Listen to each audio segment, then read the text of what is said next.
करने तक।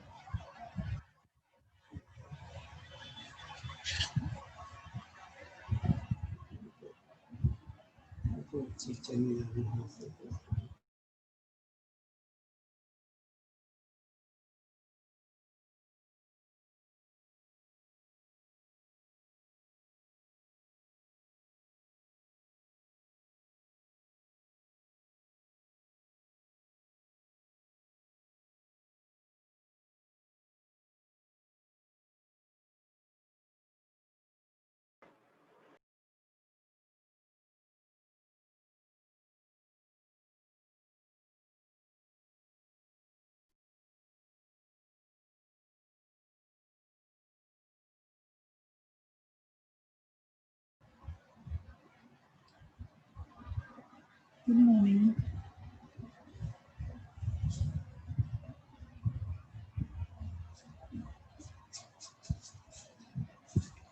Good morning students.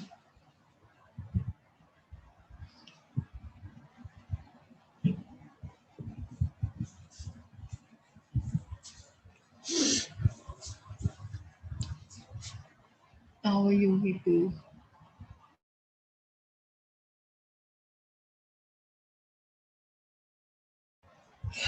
कल के टॉपिक में आप लोगों को कोई इश्यूज है कॉस्ट ऑफ कैपिटल में and weighted cost of capital में? कल वाला टॉपिक थोड़ा फास्ट हो गया था, मैंने जल्दी में ही 15 मिनट्स में वो कवर कर लिया था। New topic cost of capital and weighted average cost of capital. किसी को उसमें कुछ भी डाउट है, कुछ क्वेश्चन है तो मेरे को बता दीजिए। अभी कुछ आपको लगता है दोबारा मेरे को बताना है या रिपीट करने की ज़रूरत है कुछ, तो वो बता दीजिए आप मुझे। नोट्स मैंने आपको ग्रुप में भेज दिए थे।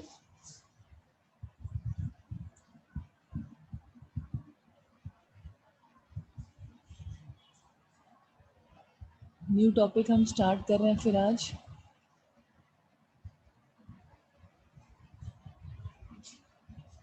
दो मॉड्यूल्स हमारे कंप्लीट हो गए हैं। ये थर्ड यूनिट है हमारी जो आज स्टार्ट हो रही है। थर्ड यूनिट का फर्स्ट टॉपिक है आपका capital structure.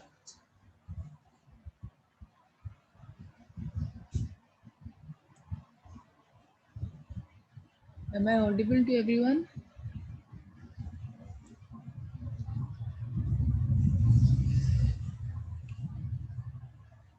Yes, ma'am. Okay.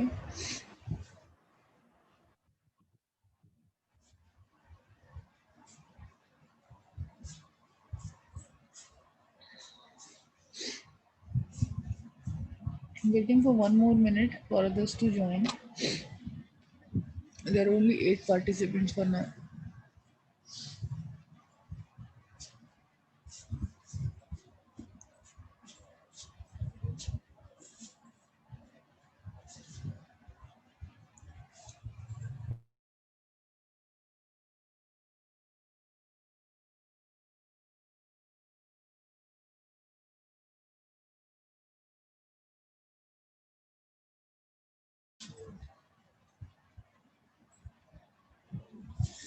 Okay, so capital structure basically क्या होता है और उसमें उसके डिसीजंस कैसे लेते हैं, और लिवरेज क्या होता है।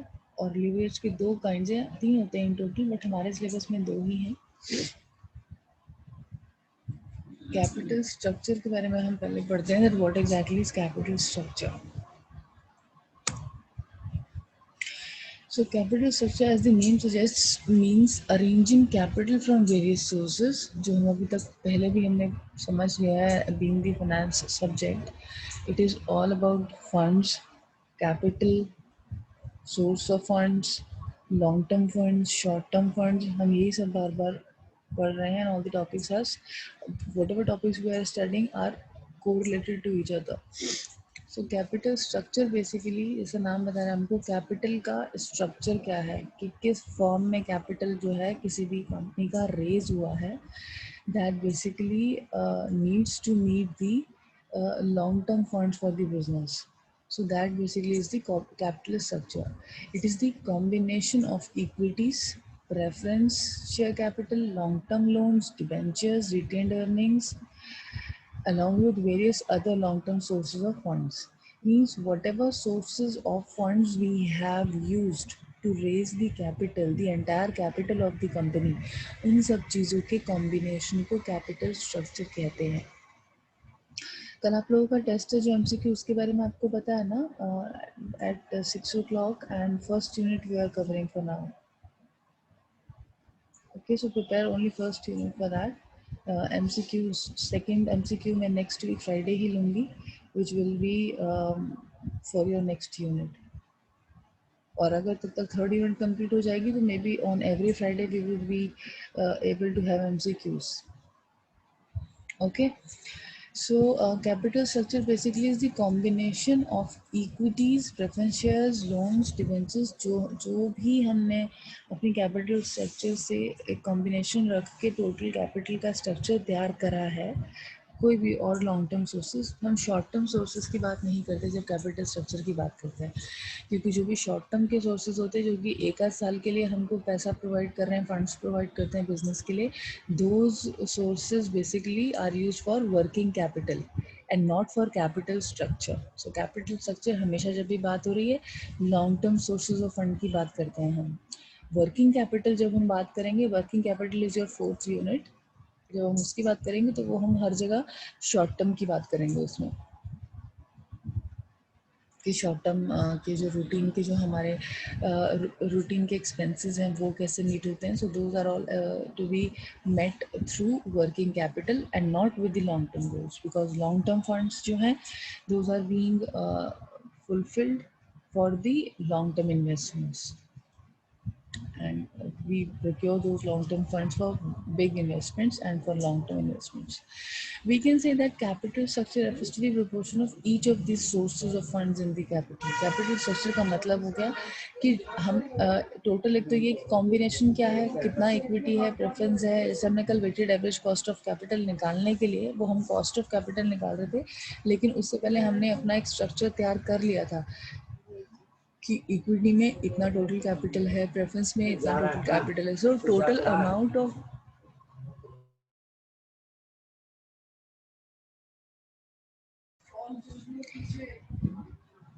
we can say that capital structure refers to the proportion of each sources of fund. Proportion का भी वही मतलब हुआ जो हमने टोटल वेटेज निकाला था, weightage of all the types of funds जो भी इन्वेस्टेड हैं उसका टोटल 100 आ रहा था. तो 100 का मतलब उस 100 के कितना कितना प्रोपोर्शन में कौन कौन से सोर्सेज में हमने एलोकेट किया है कैपिटल स्ट्रक्चर, उस प्रोपोर्शन को कैलकुलेट करने को भी कहते हैं बेसिकली कि 20% we have invested 20% of the entire capital structure. Suppose we have invested in ventures, 30% equity में करा है, 20% रिटेन अर्निंग से ले लिया है, या 30% और जो बचा हमने वो टर्म लोन से लिया हुआ, लॉन्ग टर्म लोन से या बैंक लोन से, व्हाटएवर, या प्रेफरेंस से कुछ अमाउंट लिया हुआ है. तो वो those proportions in total are also making the capital structure, and company should raise or arrange to carry its business effectively.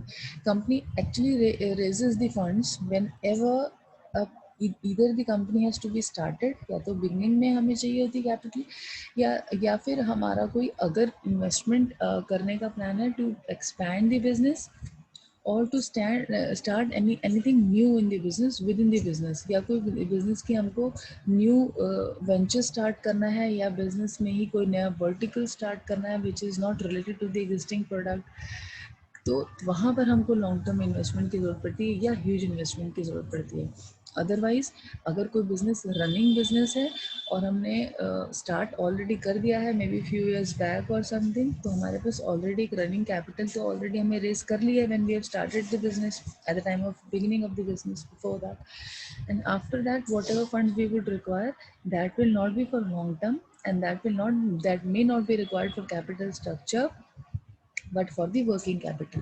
तो तब हम वहाँ पर long term sources of funds नहीं देखेंगे वर्किंग कैपिटल को रेज करने के लिए या रूटीन चीज़ों को चलाने के लिए.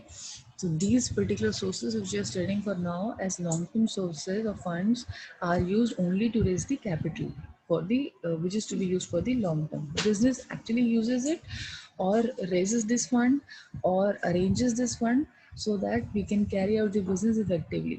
हमें जब जहाँ जितनी ज़रूरत है उतनी चीज़ के लिए पैसा, फंड्स की लिक्विडिटी अवेलेबल है हमारे पास। Because of that company raises the capital और company makes the capital structure. ठीक है। So capital structure is extremely important and capital structure decisions और practices have a significant role. Significant मतलब important role है to play in the corporate financial management. किसी भी corporate की financial management जो हम सब्जेक्ट पढ़ रहे हैं उसके लिए बहुत इम्पॉर्टेंट है कि हम कैपिटल स्ट्रक्चर डिसीजंस ले पाएँ। और कैपिटल स्ट्रक्चर डिसीजंस यही होंगे कि कब हम कहाँ से, किस सोर्स से, कितना अमाउंट, कितना प्रोपोर्शन में हम कैपिटल रेज करेंगे और क्या, कहाँ से हमें बिल्कुल चीपेस्ट या most least cost of capital पे हमको वो मिल सकती है कैपिटल। क्योंकि एट टाइम्स कंपनीज ऐसा भी करती हैं कि बहुत इमरजेंसी है, फंड्स की ज़रूरत है, नहीं मिल रहा कहीं से लोअर रेट पे, तो वो हायर रेट पर भी उठा लेती हैं और ये सोचती हैं कि हम may be after 2 years 3 years उसको चेंज कर लेंगे। तो अगर ऐसा ऑप्शन है तो ही करना चाहिए। और उस पर्टिकुलर हायर कॉस्ट पे जिस पे हम प्रोक्योर कर रहे हैं कैपिटल को, कि हमारे पास उतना भी होना चाहिए कि स्कोप कि हम उस पर्टिकुलर कॉस्ट को जो हायर कॉस्ट पे हम बेयर मतलब प्रोक्योर कर रहे हैं या रेज कर रहे हैं फंड्स, उसको हम बेयर भी कर पाएँ। बिकॉज अगर लॉन्ग टर्म के लिए हो जाएगी हायर रेट पर कॉस्ट जो है कैपिटल का, तो फिर हमको लॉन्ग टर्म एवरी ईयर उतना कॉस्ट देना ही पड़ेगा। हर साल इन्वेस्टमेंट के डिसीजंस पे हमको देखना पड़ेगा कि हम हायर कॉस्ट ऑफ कैपिटल की बराबर अर्न भी कर पाएँ, क्योंकि that will obviously be an expense, unnecessary expense जो हमको बेयर करना पड़ता है in the form of cost of that capital, the capital structure which we have raised. Okay, so capital structure decisions जो हैं ये बहुत इंपॉर्टेंट रोल प्ले करते हैं, इसीलिए क्योंकि एक गलत डिसीजन और लॉन्ग टर्म के लिए बहुत सारा लॉस कंपनी को बेयर करना पड़ता है। आपने देखा भी होगा ये बहुत सारी कंपनीज ऐसा करती हैं जो स्टार्टअप्स होती हैं, शुरू तो कर देती हैं कंपनीज, लेकिन उनके पास अगर एक्सपीरियंस पुराना नहीं है, इफ़ेक्टिवली मैनेज नहीं कर पाए बिजनेस को, या ऐसे कुछ एक दो डिसीजंस गलत ले लिए जो लॉन्ग टर्म के लिए उनको बहुत लॉस हो गया और उसको रिपे भी नहीं कर सकते, क्योंकि ये डिसीजन इतना इंपॉर्टेंट है कि आप एकदम से वापस भी नहीं कर पाएंगे फंड्स। लॉन्ग टाइम के लिए इशू होते हैं। डिबेंचर्स फिक्स टाइम के लिए 10 साल के लिए पैसा ले लो, तो 10 साल से पहले हम नहीं देंगे उनको पैसा। दे वुड वांट अपना इंटरेस्ट या डिविडेंड जो भी है 10 साल का तो चाहिए होगा उनको। तो देखा होगा आपने कि ये बिजनेसेस फिर बैंकरप्ट डिक्लेयर हो जाते हैं, बंद कर देते हैं अपने आप। या यही लॉन्ग टर्म जो सोर्सेज हैं, जैसे बैंक है, अगर कंपनी उसको उसी का इंटरेस्ट नहीं दे पा रही है, 1 साल दे दिया उसके बाद लॉसेज में हो, सेकेंड ईयर नहीं दिया, वो आपको रिमाइंडर्स भेजेंगे, थर्ड ईयर फिर नहीं दिया फिर रिमाइंडर्स भेजेंगे। जब और मे बी उसके बाद वो आकर स्टडी भी करेंगे आपके बिजनेस को, बैंक्स या जो जहाँ से भी हमने रेज करा है फंड, क्योंकि उनका तो पैसा लगा है, उनको उसका कॉस्ट तो चाहिए। कंजर्वेटिव 2-3 साल जब ऐसे हो जाते हैं तो वो रेस कर देते हैं ये कि कंपनी के पास पैसा ही नहीं है देने के लिए, बैंकरप्ट हो जाती है, कंपनी बंद हो जाती है। और जो उसके ओनर्स हैं, जिन्होंने स्टार्ट की थी, जो मैनेजमेंट थे, डायरेक्टर्स थे, फिर उनके ऊपर केसेस होते हैं, लीगल इश्यूज होते हैं और फिर वो कोर्ट डेट्स पर जाते हैं, whatever decision takes place. फिर ये सिचुएशन ना आए, इसीलिए कैपिटल स्ट्रक्चर डिसीजंस जो हैं, ये सारे प्रैक्टिसेस बहुत इंपॉर्टेंट या सिग्निफिकेंट रोल प्ले करती हैं किसी भी बिजनेस में, फाइनेंशियल मैनेजमेंट में। Also capital structure decisions impact the risk and return of equity owners. Equity owners, जैसे मैंने आपको बताया था कि अगर कोई भी कम ऑर्गेनाइजेशन बहुत ज़्यादा प्रॉफिट अर्न करती है तो इक्विटी शेयर होल्डर्स के लिए ये सबसे अच्छी बात होती है, क्योंकि एक तरीके से वही लॉन्ग टर्म में बिजनेस के साथ रहने वाले हैं all the time. Equity share capital ही एक ऐसी कैपिटल है आउट ऑफ लॉन्ग टर्म कि इतनी लॉन्ग होती है वो कि it goes with the life of the company. जब तक कंपनी वाइंड अप नहीं होती तब तक उनको रीपे करने की लायबिलिटी कंपनी के पास नहीं है। मतलब ज़रूरी नहीं है कि वो पैसा वो वापस करें। अगर कंपनी 50 साल चल रही तो 50 साल चलते वो कैपिटल को नहीं चाहते वापस करना, इक्विटी को तो नहीं करते हैं। लेकिन और उसमें ये भी एक अच्छी बात उनके लिए ये होती है कि अगर कंपनी बहुत ज़्यादा प्रॉफिट्स अर्न कर रही है, बाकी अदर सोर्सेज ऑफ कैपिटल की कॉस्ट को पे कर दिया, कैपिटल से जो भी रेज किया हमने जिस प्रोपोर्शन में, उनको उनका इंटरेस्ट, डिविडेंड, जो भी जिस भी फॉर्म में कॉस्ट है, जब हम वो रिटर्न कर देते हैं उसके बाद जो भी प्रॉफिट बचता है, that all profit goes in the form of dividend to equity shareholders only. उन्हीं को मिलता है ज़्यादा पैसा। तो कोई और पर्टिकुलर लॉन्ग टर्म सोर्स जो है वो ज़्यादा पैसा क्लेम नहीं कर सकता ये बोल कर कि कंपनी को बहुत प्रॉफिट्स हैं, क्योंकि उनका फिक्स्ड ऑलरेडी एक अग्री हो जाता है eight the time of the issuance of that particular fund. तो इक्विटी जो मैं इसका मतलब क्या हुआ, कैपिटल स्ट्रक्चर डिसीजंस जो हैं वो इम्पैक्ट करते हैं, एक तो रिस्क भी इम्पैक्ट करते हैं और उनके ऊपर जो रिटर्न मिलेगा इक्विटी ओनर्स को वो भी इम्पैक्ट करता है। सॉरी, कैसे इम्पैक्ट करता है? क्योंकि एक रॉन्ग डिसीजन से उनकी कैपिटल बहुत ज़्यादा रिस्की हो जाएगी, रिस्क में आ जाएगी।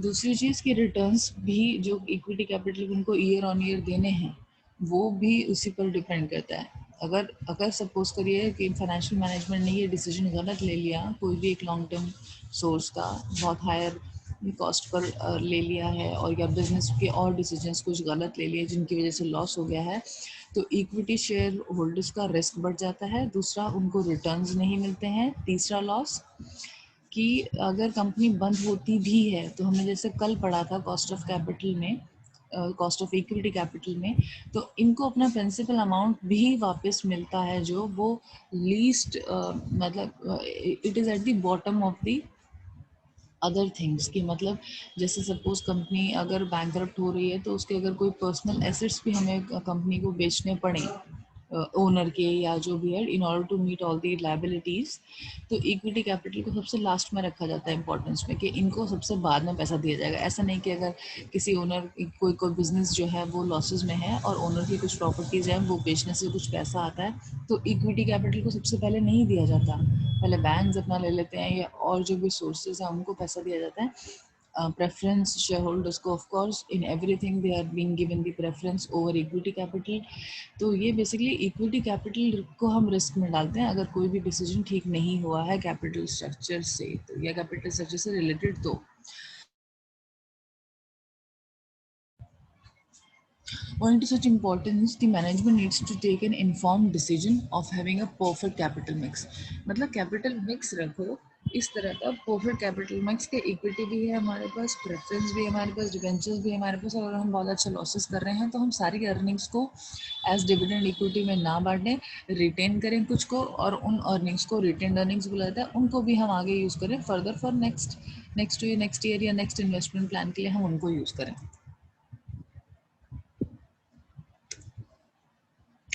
तो perfect mix of all these जो भी sources of long term finance हैं उसको हम कहते हैं ideal capital structure. Perfect mix जो होता है यानी कि if the capital structure, any capital structure which has got the appropriate mix of all the long term funds, means appropriate mix मतलब हम सारे सोर्सेज ऑफ फाइनेंस जो हैं हमारे पास या फंड्स हैं हमने उनसे कैपिटल रेज किया है, और सभी को हमने राइट टाइम पर भी इशू किया कि हमें जो है मार्केट से बेस्ट रेट्स पे, बेस्ट इन द सेंस कि लोवेस्ट रेट जो हो सकता था उस पर अगर हमने रेज किया है, so that capital structure is the ideal capital structure. A balance capital structure is important for the overall health of the company. सिर्फ इक्विटी का रिस्क नहीं रहता, मतलब जैसे हमने लास्ट स्लाइड में पढ़ा कि इक्विटी का रिस्क बढ़ जाता है, उनके रेट ऑफ रिटर्न पर बहुत इंपैक्ट करता है गलत डिसीजन कैपिटल स्ट्रक्चर का। बट अगर ये नहीं भी होगा तो लॉन्ग टर्म में ये ओवरऑल हेल्थ ही कंपनी की खराब करेगा, बिकॉज ऑफ दैट क्योंकि every department is involve and every department to run it requires fund, some amount of fund हर डिपार्टमेंट के पास चाहिए ही है। चाहे वो मेंटेनेंस के लिए हो, चाहे वो रिपेयर्स का डिपार्टमेंट हो, चाहे वो ऑपरेशंस का डिपार्टमेंट हो ओवरऑल ऑपरेट करने के लिए, या प्रोडक्शन डिपार्टमेंट है अगर हमारी मैन्युफैक्चरिंग ऑर्गेनाइजेशन है तो उनको time to time raw material या कुछ परचेज करना रहता है। ये सब चीज़ें हर जगह फंड्स आप देखिए इन्वॉल्व है, हर जगह every day there should be some expenses in the organization. तो वो पैसा जो है हमने अगर ठीक से रेज नहीं किया और बहुत एक्सपेंसिव कॉस्ट पर किया है तो वो टोटल ओवरऑल हेल्थ जो है कंपनी की उसी को एक तरीके से हैम्पर करने वाला है। Excessive use of any component in the capital mix might not work in favor of the company। मतलब कोई भी ये कंपोनेंट्स हैं सारे जो हमने बोला, equity, preference, debenture, excessive use of any component in the capital mix might not work in favor of the company का मतलब है हम ऐसा नहीं करें कि मतलब सिर्फ कैपिटल जो इक्विटी से रेज्ड है, सपोज हम उसी को बहुत ज़्यादा यूज़ कर रहे हैं, या एक ही कंपोनेंट से हम बार बार कैपिटल हमने बहुत ज़्यादा रेज कर लिए, सपोज 100 हमारा वेटेज है, टोटल कैपिटल 10 lakhs है या 10 lakhs करोड़ है, वट एवर हमारा रिक्वायरमेंट है उसके हिसाब से। तो अगर हम एक ही कंपोनेंट से हमने उठा लिया पूरा कैपिटल से 80% 90% भी उठा लिया, पूरा 100% अगर नहीं भी उठाते हैं, तो वो भी बहुत ज़्यादा कंपनी की फेवर में काम नहीं करेगा। हमें थोड़ा थोड़ा हर कंपोनेंट से कैपिटल को उठाना चाहिए और उसको एक प्रॉपर कैपिटल मिक्स बनाना चाहिए। क्यों? क्योंकि इक्विटी से ही सपोज अगर हमने सारी कैपिटल उठा ली, तो हम हर साल जितना प्रॉफिट करेंगे उन्हीं को बांटते रहेंगे एज डिविडेंड। उसका मतलब उस पर्टिकुलर कैपिटल कंपोनेंट का जो लॉस है, फिर वो टोटल ही लॉस हमारा, एक तरीके से वही कंपोनेंट का लॉस टोटल हमारा कैपिटल स्ट्रक्चर का लॉस बनता जाएगा। So it is not favourable और it is not good idea to actually have the excessive use of only one component, but we should use all the components to raise the capital and make the ideal capital structure. For example, a company cannot excessively rely on the debt because it is more expensive for the company compared to the equity. अब जैसे अगर company सोचे कि हम सारी ही capital एक component debenture जो है उससे रेज कर लेते हैं या उसके ऊपर ही डिपेंडेंट हो जाते हैं, तो डेट जो है एट टाइम्स अगर हमें जब हमने इशू किया उस टाइम पर हमको रेट जो था इंटरेस्ट रेट, वो क्योंकि हमें फिक्स पर देना होगा उनको, और वो सपोज हमने उस टाइम पर हायर ले लिया, तो इक्विटी कैपिटल के अपने कुछ बेनिफिट्स भी हैं। तो हमने अगर इक्विटी इग्नोर कर दिया तो उसके बेनिफिट्स भी हम अपने कैपिटल स्ट्रक्चर में इग्नोर कर रहे हैं। क्योंकि अगर इन एनी केस हमें लॉसेस हो रहे हैं, कुछ ऐसा हो रहा है, तो फिर तो बेसिकली इक्विटी में हमको बेनिफिट होता है, हमें नहीं देना पड़ता डिविडेंड, लेकिन डिबेंचर्स में ऐसा नहीं है। और अगर हमने टोटल कैपिटल डिबेंचर्स से रेज कर लिया है, एक ही कंपोनेंट को ज़्यादा एक्सेसिवली यूज़ कर लिया अपने कैपिटल स्ट्रक्चर में, तो हमको लॉसेस में भी बेयर करना ही पड़ेगा उसका जो कॉस्ट है। So an ideal capital structure should help the company to following these points, 4-5 points हैं ये, कि इन अगर हमारा कैपिटल स्ट्रक्चर इन सब चीज़ों को कर रहा है का मतलब है वो हमारा आइडियल कैपिटल स्ट्रक्चर। आइडियल मतलब इससे बेस्ट शायद नहीं हो सकता हमारी ऑर्गेनाइजेशन के लिए। मोर ओवर, एक आइडियल कैपिटल स्ट्रक्चर अगर हमने पढ़ लिया है कि दिस इज दी, ये आइडियल कैपिटल स्ट्रक्चर होता है, इट डजंट मीन कि that particular ideal capital structure will be going to work ideally for all the cases in different organizations. ऐसा नहीं है। Different kind of organization may have different kind of capital structure also, यानी कि वो depend करेगा nature of business क्या है, और नेचर ऑफ बिजनेस क्या है, प्रोडक्शन फैक्ट्री है, मैन्युफैक्चरिंग है, या सर्विस इंडस्ट्री है, हॉस्पिटैलिटी इंडस्ट्री, हम प्रोडक्ट बना भी रहे हैं या सर्विस बेच रहे हैं, या हम कुछ नहीं बना रहे हैं, हम सिर्फ इंपोर्ट कर रहे हैं और एक्सपोर्ट कर रहे हैं, या कहीं से कुछ हम खरीदते हैं और उसको फर्दर अपना कुछ मार्जिन रख के, कमीशन रख के उसको और एक्सपेंसिव में बेच देते हैं। ये सारे काइंड ऑफ एक तरीके से कंपनीज होंगी। तो हमें वो भी देखना है कि what is the nature of that company for what we are talking about for the capital structure. हम अपनी कंपनी के बारे में देखेंगे कि हमारी कंपनी को क्या बेस्ट सूट करता है, but ideally these are the situations जो हर जगह अप्लाई होंगी। बट आइडियल कैपिटल स्ट्रक्चर जो एक कंपनी के लिए हो सकता है वो दूसरी कंपनी के लिए आइडियल ना हो। फिर हमें उस कंपनी का जिसकी हम बात करें उसका स्टडी करना पड़ेगा, और उसके अकॉर्डिंग फिर हमें एक कैपिटल मिक्स को शायद रीमिक्स करके उस कंपोनेंट्स को हमें शायद उसके लिए आइडियल स्ट्रक्चर दोबारा बनाना पड़े। तो लेकिन आइडियली कैपिटल स्ट्रक्चर आइडियल तब होता है जब वो minimize the cost of capital करे। मींस जो भी कॉस्ट ऑफ कैपिटल टोटल आ रही है, जैसे हमने कल weighted average cost of capital पढ़ा था कि हमने डिफरेंट कंपोनेंट्स से डिफरेंट कॉस्ट पे, डिफरेंट कॉस्ट में से डिफरेंट परसेंटेज ऑफ कॉस्ट पे हमने कैपिटल रेज किया हुआ था। कि सपोज हमने इक्विटी को 17% दिया था, प्रेफरेंस को हमने सपोज 10% दिया था, डिबेंचर्स को सपोज हमने 14% दिया था, और ऑन एन एवरेज हमारा आ गया था 13.7%। तो वो 13.7% हमारा जो है वो मिनिमाइज हमको जितना हम कर सकते हैं वो आइडियल स्ट्रक्चर कहलाएगा। यानी कि total average cost of capital हमारी पड़ रही थी कि on an average her total capital के ऊपर हम 13.7% जो है वो दे रहे हैं हम इंटरेस्ट, एज एन इंटरेस्ट या डिविडेंड या कुछ भी as the cost of capital दे रहे थे।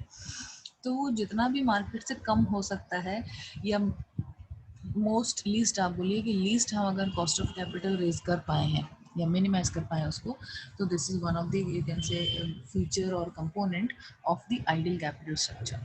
उसके बाद है reduce business related risk. Business related risk जो भी हमारे रिस्क है ड्यू टू अनसर्टेनिटी है या ड्यू टू कुछ भी ऐसी चीज़ जो फ्यूचर में प्रॉब्लम कर सकती है हमारे बिजनेस को, हम उसके लिए रेडी हैं कि नहीं है, हमने उसके लिए प्रिपेयर किया हुआ है कि नहीं किया हुआ अपने आप को, कि ऐसा होगा तो हम ऐसा कर लेंगे, ऐसा होगा तो ये करेंगे। कुछ हम प्लान्स करते हैं, कुछ हम इंश्योरेंस भी लेकर करते हैं, जैसे हमने अपनी अपनी लाइफ को कैसे हम सिक्योर करते हैं, हम इंश्योरेंसेस ले लेते हैं, लाइफ इंश्योरेंस ले लेते हैं। सपोज कि एक पर्सन है जो ऑर्गेनाइजेशन में which is the only source of income in the family, 6 लोगों की फैमिली है, 5 लोगों की फैमिली है, एक ही पर्सन है जो काम करता है, वो कम से कम पर्सन अपनी लाइफ को सिक्योर करा के रखता है, इंश्योर करा के रखता है कि यानी कि इस कल को कुछ हो जाए, because death can be anywhere, है ना। तो वो उसकी डेथ भी उसकी फैमिली के लिए कुछ हेल्पफुल रहे और इंश्योरेंस से उसकी फैमिली को कुछ पैसा मिले, फाइनेंशियल कुछ हेल्प मिल जाए, ये सब चीज़ें हम सिक्योर करा के रखते हैं। So in the same fashion in the business also what we are doing to reduce the business related risk, वो भी हमें करना है कि रिस्क जो फैक्टर है हमारा बिल्कुल रिड्यूस हो, या कुछ रिलेटेड आएंगे भी तो हम उसके लिए ऑलरेडी प्रिपेयर्ड है, हमें पता है ऐसा हो जाएगा तो हमारे पास ये ऑप्शन हम ये कर लेंगे। जैसे फॉर एग्जांपल कि हमें कभी अगर ज़रूरत पड़ेगी एक्स्ट्रा मैन पावर की, तो इमीडिएटली हम अपने एग्जिस्टिंग जो मैन पावर हैं वो इस तरह से हमने हायर किए हैं कि वो रेडी हैं एक्स्ट्रा करने के लिए काम, 2-4 घंटे रोज़ एक्स्ट्रा 10 लोग हैं या 100 लोग हैं, जितने की भी रिक्वायरमेंट है वो करने के लिए रेडी हो जाएंगे। तो यानी कि we are ready for a business risk which will require immediate hiring of good number of people, right. ये एग्जाम्पल हो गया एक तरह से। तो हमने ये सारे जो भी हमारे रिलेटेड रिस्क हैं हमने उसको जितना ज़्यादा रिड्यूस कर सकते हैं अपने लेवल पे, कम से कम कर सकते हैं वो हम करेंगे। हम कभी भी रिस्क को ज़ीरो नहीं कर सकते अगर हम लॉन्ग टर्म की बात कर रहे हैं। तो शॉर्ट टर्म टाइम है, 1 साल का टाइम है, कुछ है, टू सर्टेन एक्सटेंट हमें पता है कि इस साल में क्या क्या चेंजेस होने वाले हैं, गवर्नमेंट की कोई पॉलिसी नहीं चेंज होगी और कुछ नहीं होगा, जो हो चुका है वो वही चलने वाला है इस साल में। तो वो टू सर्टेन एक्सटेंट जो शॉर्ट टाइम होता है हमारे पास वो कंट्रोल करना हमारे लिए टू सर्टेन एक्सटेंट पॉसिबल है। बट लॉन्ग टर्म की अगर हम बात कर रहे हैं, risk can never be zero, we can always say कि हम रिड्यूस करेंगे रिस्क को, मिनिमाइज करेंगे रिस्क को, लेकिन रिस्क को हम जीरो नहीं कर सकते क्योंकि हमें नहीं पता फ्यूचर में 1 साल बाद क्या होने वाला है। 1 साल से ज़्यादा का टाइम अगर है, 2-3 साल, 4 साल, 10 साल, 20 साल का टाइम है, तो we have no idea what is going to change in our country itself. क्या गवर्नमेंट पॉलिसीज चेंज हो जाएंगी, क्या कंज्यूमर्स के टेस्ट चेंज हो जाएंगे, क्या अदर प्रैक्टिसेस चेंज हो जाएंगी कंट्री में, क्या वेदर से रिलेटेड कुछ कलामिटीज तो नहीं आ जाएंगी, कुछ भी हो सकता है। जैसे अभी ये पेंडेमिक आ गया, इसके लिए कोई भी बिजनेस नहीं रेडी था। तो ये सारे रिस्क हैं, बिजनेस से रिलेटेड रिस्क हैं जो because of nature, because of government, because of consumers, because of our own employees, because of our investors, stakeholders, किसी भी वजह से हो सकते हैं। तो इनको हमें रिड्यूस करना है। Provide needed flexibility. फ्लेक्सिबिलिटी का क्या मतलब है, जब जैसी रिक्वायरमेंट है तब वैसा काम हो जाए। फॉर एग्जांपल मुझे एक सैलरी पर कंपनी ने रखा इस पोजीशन के लिए, ये काम कराने के लिए, 4 काम मेरा के आर ए बता दी, दीज आर योर की responsibility areas, your 10 key areas are this, you are expected to do these 10 things, but I am not going to do anything else apart from those 10 activities. That means I am rigid and I am not flexible as per the requirement of the company. तो provide should provide the needed flexibility. Capital structure भी हमारा ऐसा flexible होना चाहिए कि हमें जब ज़रूरत है तब हम इसको थोड़ा चेंज अगर कर सकें, करना चाहें या ज़रूरत हो तो हम कर पाएँ। किस तरह से, क्योंकि एक तो हमने पढ़ लिया है वैसे कि कैपिटल स्ट्रक्चर जो है वो लॉन्ग टर्म के लिए होता है और शॉर्ट टर्म में हम उसको बहुत ज़्यादा चेंज नहीं कर सकते, जो भी हमने इन्वेस्टमेंट कर दिया वो लॉन्ग टर्म के लिए होता है। बट जो भी एक रिक्वायर्ड नीडेड मिनिमम फ्लेक्सिबिलिटी है वो एटलीस्ट ज़रूर हो कैपिटल स्ट्रक्चर में, तभी वो एक आइडियल कैपिटल स्ट्रक्चर है। It should also provide the control to the owners. Control of course owners के पास ही होता है, और ओनर्स बेसिकली कौन हो गए, अगर हमने इक्विटी शेयर से क्या पैसा लिया हुआ है तो हमें इक्विटी शेयर होल्डर्स को भी काफ़ी इंपॉर्टेंस देनी पड़ती है।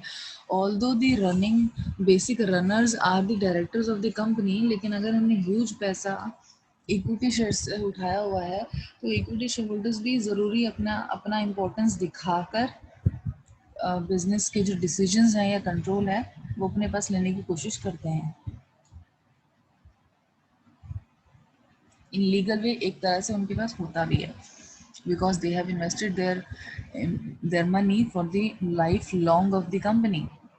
हो सकता है कंपनी चले 100 साल पे, 500 साल, आदमी तो नहीं जिएगा उतना, तो उसका पैसा तो ब्लॉक हो गया। Then it will go on that way. Further आप जिसको भी अपना ओनर लेके जाता है, बना कर जाता है, या शेयर्स बेच कर जाता है, जो भी, then next further person would be the owner of the shares. But ideally देखा जाए तो इक्विटी कैपिटल जिसने भी लगा दिया, वो फिर कंपनी बंद होने के बाद ही उसको प्रिंसिपल मिलेगा। डिविडेंड तो मिलता रहता है जब भी टाइम टू टाइम, जितना भी कंपनी प्रॉफिट मेक करेगी, बट उसका प्रिंसिपल मनी तो एक तरह से फंस ही जाता है, उसको नहीं मिलता वो until the company is going to wind up. तो we should be providing the control to the owners which are actually the to certain extent हम यहाँ पर owners equity shareholders की ही बात कर रहे हैं, and they only elect the directors कि कौन रहेगा मैनेजमेंट में, कौन रहेगा कौन नहीं रहेगा। If through voting somebody some director or something has to be checked out, या he would not be part of the panel of directors, तो उसको हटा देती है कंपनी अगर वोट्स में वो नहीं जीतती। यही सेम चीज़ हमारी गवर्नमेंट में भी होती है, जो वोटिंग से जीत गया ठीक है, he would be in the power, the other person would not be. तो वो कंट्रोल किसके पास रहा? ओनर्स के पास रहा। यहाँ पर इक्विटी के पास रहा। If I talk about politics, तो वो हमारे सिटीजन्स के पास है। We basically are the owners of our country, citizens, right? So profit should provide the control to the owners also, and maximize the value of the firm. Company की value को maximise करना should be one of the important decision to be taken by the financial manager. Stock market में हमारी company कहाँ पर आती है, क्या पोजीशन पे आती है, कितना नेम है, नेम अच्छा है बुरा है, किस हिसाब से मार्केट रिस्क को देखते हुए हमारा जो स्ट्रक्चर, कैपिटल स्ट्रक्चर है, और जो प्रॉफिट हम मेक कर रहे हैं उसकी वजह से हमारा जो शेयर का प्राइस है वो कितना ऊपर जा रहा है, that is all depending upon the value of the company. Value मैं आपको भी बताऊंगी कि सपोज एक कंपनी का शेयर है, वो कैसे कॉस्ट उसकी कैसे कैलकुलेट होती है, अभी हम लोग पढ़ने वाले हैं, आगे एक दो स्लाइड्स के बाद मैं आपको बताती हूँ। ईपीएस बोलते हैं उसको, पर शेयर कॉस्ट क्या होती है, अर्निंग्स पर share basically. So market value को हमको अपना फर्म का वो मैक्सिमाइज करना है। मैक्सिमाइज वो कैसे होगा? जो पैसा लगा हुआ है उसी से ही, पैसे से ही हम पैसा कमा रहे हैं, पैसा उठाकर दूसरी जगह पैसा इन्वेस्ट कर रहे हैं, वही काम होता है बिजनेस में, तो वो हमें मैक्सिमाइज करना है। लिवरेज क्या होता है? अब ये हमने कैपिटल स्ट्रक्चर पढ़ लिया। कैपिटल स्ट्रक्चर डिसीजंस यही हुए कि we should be taking the decisions which is providing a ideal capital structure to the organization. और आइडियल कैपिटल स्ट्रक्चर क्या होता है कि वो मिनिमाइज कर रहा है कॉस्ट को, मैक्सिमाइज कर रहा है वैल्यू को, ब्रांड वैल्यू को इंक्रीज कर रहा है, ऑल दोज थिंग्स। हमने कैपिटल स्ट्रक्चर और कैपिटल स्ट्रक्चर डिसीजन एक तरीके से देख लिया कि क्या है इसमें। अब हम नेक्स्ट रिलेटेड जो है वो है लीवरेज। लीवरेज बेसिकली होता क्या है? लीवरेज का मतलब होता है that we are it means to use the force and effects to produce more than a normal results from the given action. यानी कि हमने जो भी कैपिटल स्ट्रक्चर लगाया हुआ है, पैसा लगाया हुआ है कहीं पर भी, उसको हम किस तरह से क्या ऐसा करें जिसकी वजह से जो उसका यूज़ है वो हमें नॉर्मल से ज़्यादा बेटर रिजल्ट्स दे, यानी कि आउटपुट इन द सेंस कि प्रॉफिट दे। तो हम कुछ भी काम कर रहे हैं, कोई भी ऑर्गेनाइजेशन है, वो सिर्फ और सिर्फ पैसा या प्रॉफिट मैक्सिमाइज करना, वेल्थ मैक्सिमाइज करने के लिए ही बैठी है मेन, अपार्ट फ्रॉम गवर्नमेंट। जो भी नॉन प्रॉफिट चीज़ें हैं, नॉन प्रॉफिट ऑर्गेनाइजेशन है, वो ज़्यादातर गवर्नमेंट ही करती है। लेकिन प्राइवेट आदमी, आप, मैं, हम जैसे लोग जो भी बिजनेस स्टार्ट करेंगे, वो कंट्री को सर्व करने के लिए इतना नहीं करते कि लॉसेस में कोई भी बिजनेस करने बैठ जाएंगे। We are all working to produce the money to earn the profit. तो हम ऐसा क्या करें? लिवरेज को मैं आपको इस एग्जांपल से समझाती हूँ। जैसे फॉर एग्जांपल, एक कार को हमें लिफ्ट करना होता है, कार को उठाना है, ठीक है? कार को उठाना है तो एक नॉर्मल प्रोसीजर क्या है? आदमी खुद अपनी फोर्स से कार को लिफ्ट करने की कोशिश करेगा। ये एक नॉर्मल प्रोसेस है, नॉर्मल प्रोसेस।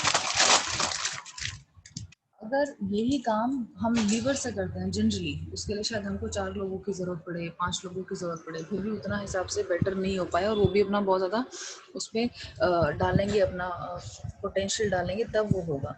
दूसरी तरफ एक छोटा सा टूल है, लीवर हमने यूज़ किया और पूरी कार को उसने लिफ्ट कर दिया, जैक को करते हैं ना हम ऐसा, जब हमारी कार ख़राब हो जाती है, कुछ होता है, या हमने एक छोटा सा जैक होता है, एक इंस्ट्रूमेंट होता है जो कि प्रोड्यूस किया गया है in order to lift the car and give us the better results than the normal. यानी कि नॉर्मल क्या था कि कार लिफ्ट करनी है, ठीक है जी, 4 लोग उठाओ कार को और कार लिफ्ट हो जाएगी, बट नॉर्मल से बेटर रिजल्ट लाने के लिए हमने क्या किया, we will use the jack and we will not require 4 people 5 people, and it will be easily doing that work and in a better or effective manner than the normal process। तो ये एक तरह से car lift करने का leverage हुआ। You understood what is leverage? Leverage basically means to use force and effects to produce a more than normal results. तो हम ऐसा अपने साथ, ऐसा क्या हम अपनी कैपिटल में लगा सकते हैं या डिसीजंस में लगा सकते हैं कि हमारा प्रॉफिट इस तरह से हो जाए। गिव मी अ मिनट, हाँ, give me just hold on please, एक कॉलर है। Hello.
Give me a minute. I'm going to click your attendance. I'll then continue.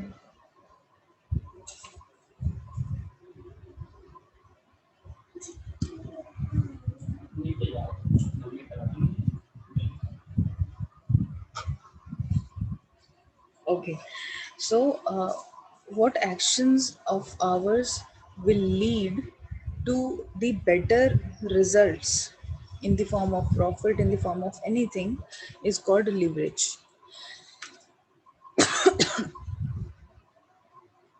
जो मैंने आपको एक एग्जांपल अभी लीवर का दिया है, to lift the car, basically in our financing department और in a business, financing department always should be using something as the lever or leverage, so that the capital decisions or the capital structure or the other investment activities, whatever is the role of the finance manager or the functions of the finance manager, वो उसको normal से better results लाने के लिए किस तरह से काम कर सकता है, is what the leverage is going to help the financial management or financial management।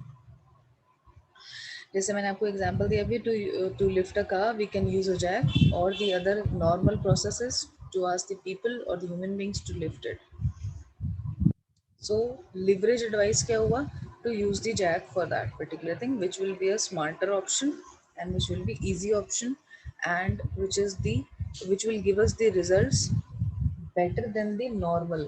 better than the normal का मतलब just जो काम जिस जिस तरह से होता, अगर हम उसको normal process से करते, ये उसको better कर रहा है।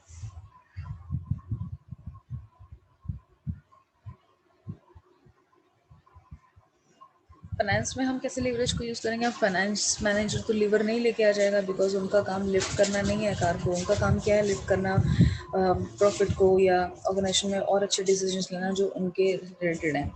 तो फाइनेंस में leverage is used for the use of the fixed cost to magnify the potential return to a firm. हमने जहाँ पर भी अपना फिक्स्ड कॉस्ट जो कैपिटल स्ट्रक्चर अभी हमने पढ़ा है वो कैपिटल स्ट्रक्चर को अब हमें आगे लगाना का है। पहला तो था कि हमने फिक्स्ड कॉस्ट जो थी उसको मिनिमाइज करके पैसा रेज करें मार्केट से, जितना कम से कम कॉस्ट ऑफ कैपिटल पे हमको कैपिटल मिल सकती है हम वहाँ से रेज करें। रेज करने के बाद अब हमको वो पैसा आगे फर्दर कहाँ पर किस तरह से यूज़ करना है कि वो एटलीस्ट पैसा जितना हम लगा रहे हैं वो भी वापस आए, प्लस जो कॉस्ट हम उसकी पे कर रहे हैं वो भी वापस आए, प्लस थोड़ा सा हमको कुछ return as in the form of profit भी मिले।